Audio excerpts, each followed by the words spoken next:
Hey, welcome back to Get Down to Business. You know, the average human life adds up to roughly 692,000 hours, and by midlife, most of us have only 1,800 Mondays left.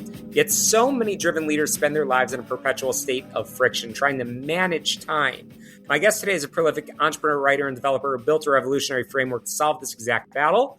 My guest is Lieback. He's the founder of Content Mender and the 365 to Vision brand. Over more than a decade, he refined the time management inverted framework, borrowing the inverted pyramid structure from journalism to align daily tactical execution directly with long-term purpose. He's a veteran motorcycle journalist, consultant in major global brands, and author of the new book, Time Management Inverted, Live with Intentional Focus, Become the Best You. Ron, welcome to Get Down to Business. All right. Thanks for having me. Absolutely. I mentioned roughly by midlife, we only have 1,800 Mondays remaining. What was the personal breaking point in your own career that made you realize traditional time management was completely backward, prompting you to invert the entire model? Well, I was launching my own digital marketing agency, and I was also a full-time editor at a motorcycle magazine, and I was still doing some freelance stuff on the side and ghostwriting. And I have huge passion for it all, but the day-to-day blocking hours, it worked, but it never got me to where I wanted to go, because it was just like, all right, I wake up the next day and I'm like, oh, yeah. Then it just felt like structured day-to-day, no big outlook in life, or like the visions, as I call them. So that was my big deal. And then I realized, from a philosophical stance, we can't manage time because it's not of our, it's out of our grasp. So I was like, the only thing we can manage is our focus. And that's where the intentional focus came in. I love it. You emphasize that we can't actually control or manage time, but we can master that focus. So why is that specific mental distinction so vital for high-performing entrepreneurs and executives who constantly feel trapped by chaotic calendars? It's the thing of, once you have like a centralized focus on like I call them your grand visions, you have something to go after. And usually they're like, quote unquote, your why in life. So it just gives you more passion, more energy. It doesn't take up as more psychological spunk, as I call it sometimes, but it's like, people get in the groove of the day to day, and it just destroys their energy and their creativity because they feel like they just have to get the most done in the least amount of time, or the most done and, just waste time. So with having that grand vision out there, that just keeps your focus intentional, and where you're going. You have your direction is there. Yeah. And in your book, you talk about protecting daily creative units. What exactly are creative units, and how can busy operators guard their highest value mental energy from becoming quietly drained by administrative noise and meetings? Yeah, so creative units actually came from a motorcycle concept of tractions for tires. You have 100 points of traction. If you use brakes, throttle, lean, you lose traction. So it's like the numbers get lower, you have a bigger chance of crashing.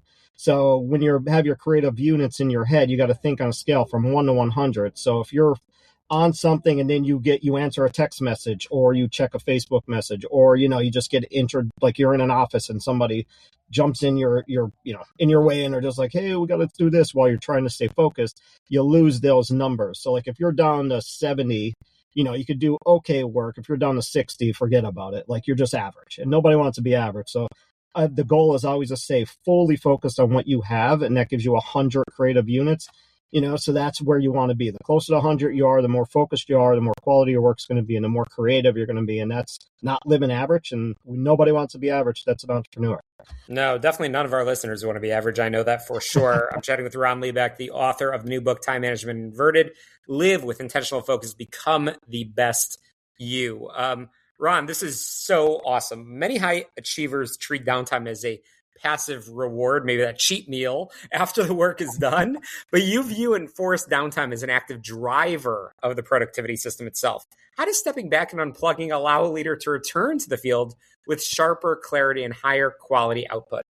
Well, it's just that psychological space. If you are on and on and on a creative idea, and you're trying to, again, change the world with the idea that you have, or your marketing plan you have, the sales, whatever you're working on, once you get, so focused on it, your brain just has enough energy to focus. Again, it's like your creative unit. So when you take that mandatory downtime, you start recharging those units back to 100.